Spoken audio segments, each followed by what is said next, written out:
আচ্ছা, জর্দা, তামাক, বিড়ি, সিগারেট, গুল ইত্যাদি যারা খায় তাদের অবস্থা কি হবে? অবস্থা তো আল্লাহ সুবহানাহু ওয়া তাআলা ভালো জানেন কি হবে, আমরা কেমনে জানি কি হবে। তবে এগুলা খাওয়া হারাম। জর্দা, তামাক, বিড়ি, সিগারেট এগুলা খাওয়া হারাম, কবিরা গুনাহ।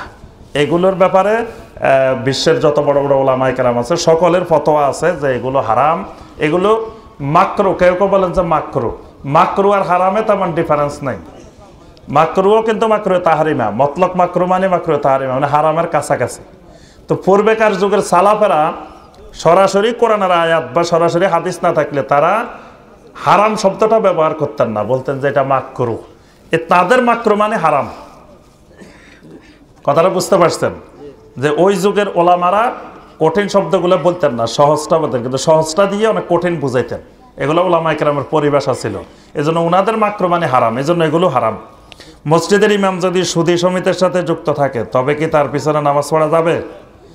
সুদী সমিতির সাথে জড়িত থাকলে উনি কবিরা গুনাহ করেন, হারাম কাজ করেন। হারাম কাজ করলে তার পিছনে নামাজ পড়া যাবে, কিন্তু উনি যদি সুদকে জায়েজ মনে করে তখন তার আর ইমান থাকবে না, তখন তার পিছনে আর নামাজ পড়া যাবে না। কিন্তু সুদী সমিতির সাথে থাকলে যাবে। তবে আপনি যখন সুদী ইমামের পিছনে নামাজ পড়বেন, আপনার মনের ভিতরে সব সময় একটু থাকবে যে ইমামটা সুদ খায়, তা এরকম একটা লোকের পিছনে নামাজ পড়ে। এই জন্য উচিত হইল প্রথম তাকে সুযোগ দেওয়া, প্রথম তাকে বাইর করে দেওয়া না।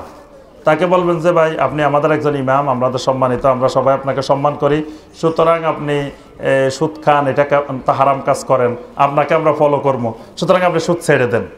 এরপরেও যদি উনি না ছাড়ে, উনি যদি না আমার সুদ ছাড়া হবে না, তা আপনি হয় সুদ রাখেন না হয় ইমামতি রাখেন, দুইটার একটা রাখেন। ইমামতি ছেড়ে দেন, সুদ খান, অথবা সুদ ছেড়ে দেন, ইমামতি রাখেন। এখন উনি যেটা পছন্দ করে।